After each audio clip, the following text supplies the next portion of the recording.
Hello world. I'll start the climate change protest here in a minute, but I'm at the Pennsylvania Memorial here on the Gettysburg battlefield. It was dedicated to the people who fought from Pennsylvania for the Union against the Confederacy, who were in rebellion against the Union during the Civil War, 1863. It is a huge monument, and on each placard is the listing of names of people from Pennsylvania that actually fought here during the battle, which is quite insane, the numbers of people and everything. So it's quite a edifice, and it's an amazing structure that they built here back in 1880. I mean, it's just astounding. So hopefully I won't drop anything, and you'll be able to see the battlefield and the beauty of it, and also the folly of it all presently. So, okay, and hopefully the camera will not fall off this very high precipice. Okay, so hello world, welcome to the 187th climate change emergency protest. It's July 8th, 2022. I'm here in Gettysburg, Pennsylvania on the Gettysburg battlefield. Next week will be climate change protest number 188, and that'll be on July 15th, 2022. And I like coming out to the battlefield because it's not safe anymore to do a climate change protest and have a placard about climate change when everyone's all up in arms about gas prices, and political division in this country is just ridiculous, rather than us all working together and realizing that the average person is one being screwed over by the very wealthy. But you know, people aren't seeing that. They're falling for the ruse as usual in the United States because they can't think for themselves, and they're told by various stations such as Fox what's going on, or MSNBC or NBC, ABC, CBS for the opposing point of view, and they don't realize they're all being manipulated. And in reality, you got a few people that are obscenely rich and many corporations that are obscenely rich, and it's on the backs of us, the average working person, who is sliding from what was once the backbone of the United States, was middle class, and now down into the upper lower class, or if not the lower class. So there's quite a schism developing in the United States, and people don't realize it. So right now, around the world, there are floods in Sydney, Australia. 50,000 people in New South Wales have been evacuated. China is having floods and heat waves in northeast China, especially. All of China has experienced a 10.7% higher than normal increase in rainfall. In the past year, 487 rivers in China have exceeded their flood warning levels, meaning they've gone over their banks. And that's so far this year, 487 rivers. 1.2 million people have been evacuated in China over the past year due to flooding. The 10.7% increase in rainfall corresponds to a 1.5 degrees Celsius increase in temperature around the world. For every 1 degree increase in Celsius temperature, you get a 7% increase in water vapor in the atmosphere. So a 10.7 percentage increase in rainfall corresponds with a 1.5 degrees increase in Celsius in temperature. And what they're using is a baseline at 1880, the United Nations is using, rather than the original agreed to 1750 baseline as the start of the industrial era, is pure horseshit. You know, in reality, industrial revolution started in 1750, not 1880. They did that, the 1880 baseline, to appease the island nations and make them think that temperatures have only increased 1.1 degrees since 1880. In reality, if you go back to 1750, it's been a massive increase of 1.51 degrees Celsius. So because in 1750, average temperature around the world was 56.16 degrees, and that's 13.42 degrees Celsius. By 1850, the average temperature around the world was 56.7 degrees, and that's 13.7 degrees Celsius. So that's a 0.3 degrees Celsius, or a 0.54 degrees Fahrenheit increase. So if you use the temperature increase since 1850, you get, I'm doing math here, but a 1.21 degree increase since 1850, and add in the 0.3 degree increase since 1700 to 1850 temperature, and you end up with a 1.51 degrees Celsius. which corresponds to the 10.7% increase in water vapor and rainfall around the world, but especially in China right now, what they're suffering. So, the numbers add up, and United Nations not being truthful about the actual temperature increase around the world, and people just fall for it. And like anything else, you're being manipulated as to what's happening around the world and in your area. So right now the USA is in extreme drought, the western USA from the Mississippi on. But if you look at the USA Drought Monitor, every state in the United States except for North Dakota is suffering from one part or another extreme drought, or a partial drought. Some places are extreme drought. Now here in Gettysburg, we've had rain, and it's really sticky, watery, and it's in reality we're about to suffer some horrendous downpours or go into drought. Who knows? Now, as you look out here on the battlefield here, you got all these this open land which shouldn't exist. It should be full of forest and everything, but the battlefield, being the battlefield, has chosen to choose tourism and views over survival. And I know it's not popular, and people love coming to the Gettysburg battlefield, but in reality, we got to worry about survival at this point. And there should be a massive tree planting campaign. There are 8,000 acres here on the battlefield, and much of it is open land. And it should be dedicated to forest. And that would be an astounding tourist thing as well. And people can look at placards here and go, hey, there was once open plains and the farmland and everything, but we understand that we have to have forest now in order to survive and reduce carbon dioxide in the atmosphere. But it's not going to happen because people don't want to give up their creature comforts and their tourism and things like that in order to survive. They don't see it, and by the time they figure out, it's going to be way too late. A tree does not grow instantly. And these charge card companies say, make a purchase, we plant a tree to offset your carbon footprint. That does not do it. It takes up to 50 years for a tree to really start reducing carbon dioxide in the atmosphere. So it takes a long time for a tree to mature, just like a person or a nation. Africa is in the worst drought in 40 years, especially East Africa. There are 276 million people under extreme threat of starvation. Are you understanding this? 276 million people are under extreme threat of starvation in Africa. It's a ridiculous number, and what is the reason behind that? Well, they're in the drought, which is caused by climate change. Worst drought in 40 years, if not worse, longer than that. Russia is also using food and fertilizer as a weapon.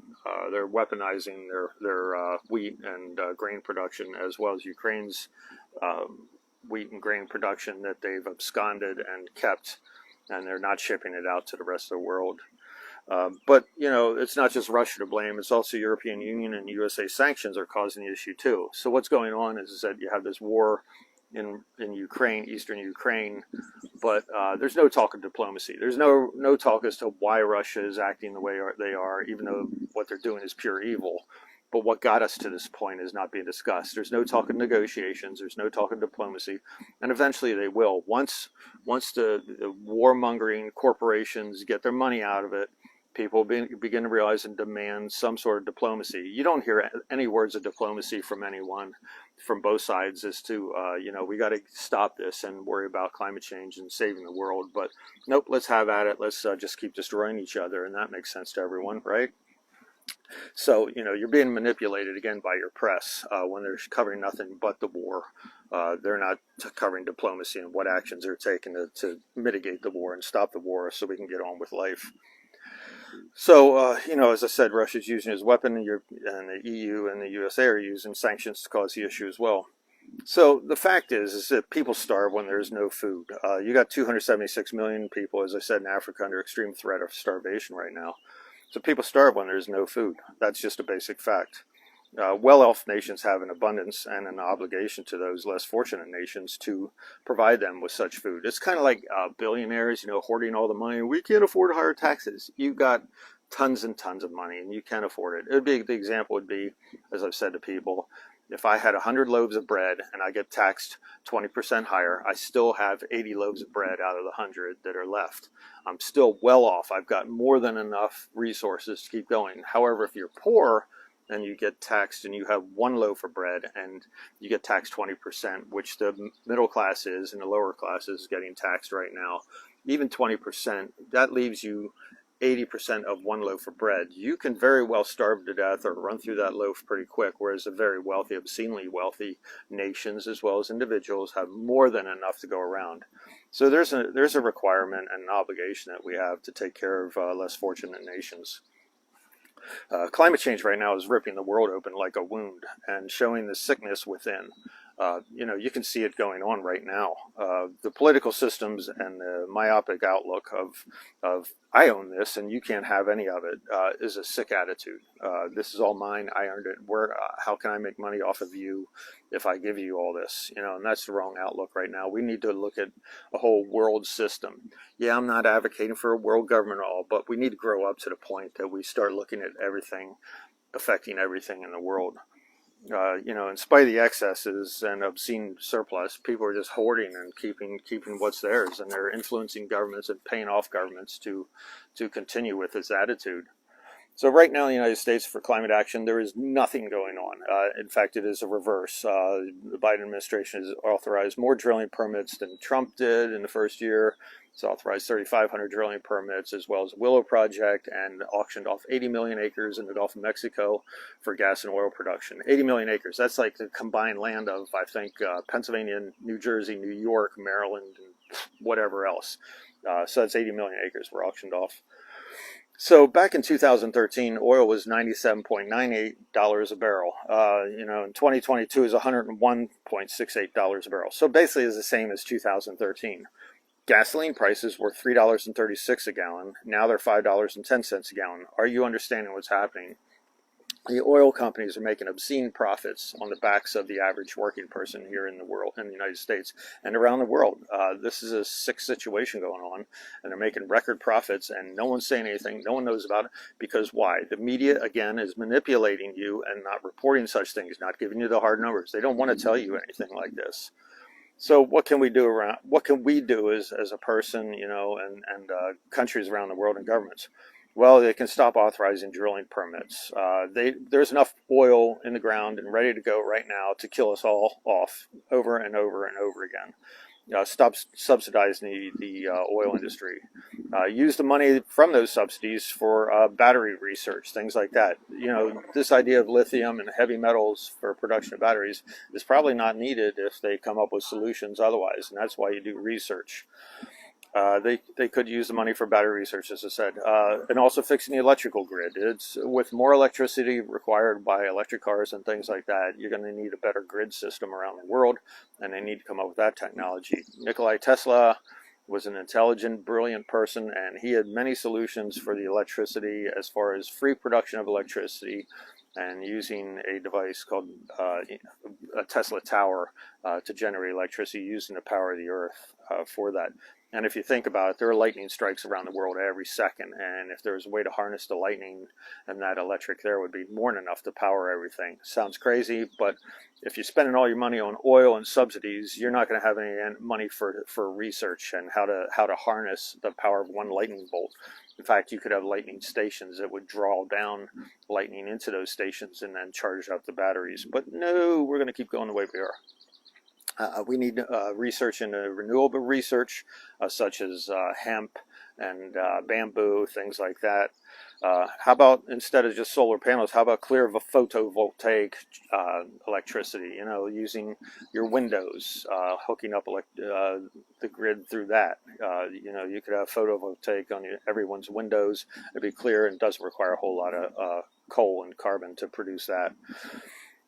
Air technology. You could have chef's hat on, windmills, of course, but nothing huge like that. Every house could have 3 of these little things that look like chef's hats. They're tiny roundish type globe things, and if you slice a slice down the top of a roof, roofs in the attics have a certain amount of heat. If the heat draws up through the attic slice and then into the chef's hat and then goes into the atmosphere, that powers the turbine that would rotate the chef hat, and you could have tiny amounts of that would generate tiny amounts of electricity, but if every house has it, it would be a huge amount of electricity. As well as on the highways, for the Jersey barriers, you have these plastic things that are often used to keep light from going into the drivers going the opposite direction on beltways. And if you could turn those little things, and it'd be micro amounts of electricity generated, but if you have millions of them turning and spinning, that would generate a huge amount of electricity. There you go. If you got inventors out there, take it, have fun. Just say, I heard it from Jim, or not at all. Solar shingles. No one's looking into that. Rather than replacing every house with asphalt shingles, how about solar shingles? Said about chef's hats. Tax incentives. There's people can't afford to buy this stuff or purchase this stuff for use and to help the planet. But if you gave tax incentives, that might be one way of doing that. In fact, have a reduction in prices too. Instead of subsidizing the fossil fuel industry, they could subsidize the renewable industry. Mass transit. You have these Jersey barriers, these heavy cement barriers that are used, and some places have like 3, 4, 5 lanes of traffic going in one direction. Well, block off 1 or 2 of those lanes for mass transit, and I mean by electric cars and things like that that are self-guiding cars, and you could go an extreme amount of speed, and meanwhile forces the gas-guzzling cars to look over and go, hey, these electric cars are blowing by me in their lanes, and they're self-guiding and things like that, and maybe I should just purchase an electric car with the tax incentives that the federal government's providing. So we need tree planting as well. You look out at this battlefield, as I said, there are 8,000 acres here, and there is no tree planting going on. You have tree dying. I don't know if you can see it right ahead of you here. You have trees dying all over the place. There used to be a forest right here, and they cut it down so that people could have a better view of the battlefield. And here we are. We're in a terrible situation, a life-threatening situation, existential threat. We're digging our own graves, as Antonio Guterres, the Secretary General of the United Nations, said, and we need climate action now, meaning now, back in 2019, 2016, the year 2000, but nothing's happening. And in fact, we're ripping down more trees, and there's no planting trees going on here. And all they need to do is ask for volunteers, and they could plant this whole place in 1 year. But it's not going to happen at all. So now also for cattle in the United States, cows produce, 1 cow produces 220 pounds of methane per year. That is, methane is 162 times more potent as a greenhouse gas in the first 2 years than is carbon dioxide in molecule for molecule. It's a horrible greenhouse gas, and from years 2 to 20, I think it's reduces down to 80 times more potent as a greenhouse gas, and then from year 20 to year 100, it's still 20 times more potent as a greenhouse gas. This idea that methane instantly dissipates and whatever else, there's a certain professor at Penn State says, oh, it goes away right away. It does not. And carbon dioxide does not go away either. It can stay in the atmosphere for thousands of years. So, this idea of things just dissipate. As soon as you stop producing fossil fuels, everything will be hunky-dory and everything will go back to normal. No, it won't.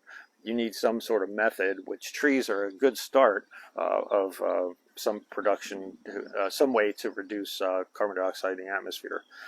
So 1 cow produces 220 pounds of methane per year. Cattle are 14% of all greenhouse gases in the world. You dig that? I mean, cattle produce 14% of all greenhouse gases in the world. In the United States, 41% of our land here is dedicated, that is farmland, that is dedicated to feeding cattle. 41% just for grains to feed cattle rather than feed people directly. So that's kind of crazy attitude too. It's a lose-lose situation, and we need some sort of solution for that. In the United States, we hardly have any bicycle lanes. Cars rule the day, and the reason is the United States is pretty huge, so you just can't ride a bicycle everywhere. But definitely into towns and things like that, you can take your electric car, you can take your bicycle, you can take an electric bicycle into town, and that would be an easy solution too. Physicians, if you have any doctors listening, how about prescribing walking shoes for obese people rather than so much blood pressure medicine and things like that? The United States is full of obese people. When I was a youngster, you rarely saw a fat person. If you did, you stopped. And now most of the United States is morbidly obese. In some way or other, they could lose 20 pounds, 50 pounds, 100 pounds, 200 pounds. It's kind of disgusting. And it's our food, too, that is causing this. It's not healthy food. And, this wheat that we're using and enriched wheat and things like that is obviously causing a problem, as is high fructose corn syrup. Let's see here. We need dedicated cars. You know, everyone owns these cars in the United States. Some families have 2, 3, 4 cars, and you know, if everyone's owning cars, they basically sit in your driveway for 23 hours a day, 24 hours a day, and they do nothing. How about dedicated cars? You know, every town could have a lot that you hit an app, and the car, or even parked on the street around towns, the car comes to your door, picks you up, and takes you where you want to go, and then goes back to its charging station, or finds a charging station and sits right there till the next phone call comes, you know, or app call to do it. So dedicated cars rather than everyone owning 5 cars, 3 cars, 2 cars. How about you own 1 car, and then you also have access to dedicated cars that'll pick you up and then returns to satellite lots. So also high-speed rail. You know, there's no high-speed rail. All these highways we have could easily be adapted to light rail situations, and you again block it off with Jersey barriers, and the high-speed rail goes whizzing by everyone stuck in traffic, and that would lead to a massive reduction in carbon dioxide. So trees are the main order of the day right now is my push, and you know, the battlefield is one example, and I know it's not popular to say it, but the day of tourism needs to end versus survival. And you know, Department of Interior has this whole campaign going about, you know, doing this kind of stuff, ripping down trees, and there's no thought process about what's going on. And we have friends that work for the battlefield, and you know, I know it's a big insult to them to go, "Hey, you gotta change your thought process." But you all have kids, and you know better than this. And if you're aware of what's going on with climate change, working for a corporation such as Department of Interior and not changing your ways, has to cause some sort of angst within you. You need to look at your kids and go, "Hey, that's a little scary. What's going on?" So, anyways, hope I'll see you next week. That'll be, and I wish I didn't see you next week, actually, because it's going to be climate change protest number 187. This should have stopped at climate change protest number 2, because the United States and the rest of the world was getting on with, you know, mitigating climate change, and it's not happening. So, yeah, I surmise I'm going to be doing climate change broadcast number 500 eventually with you guys, and I'm sad to say it, and I love talking to you, but I'd rather not talk to you and have things cured. So I'm going to give you a final view of the battlefield and see all the open land, and this is what I'm talking about. And this is just a small part of the battlefield. The thing's huge, and they could easily plant trees everywhere and have a Gettysburg National Forest, but it's not going to happen. See you later.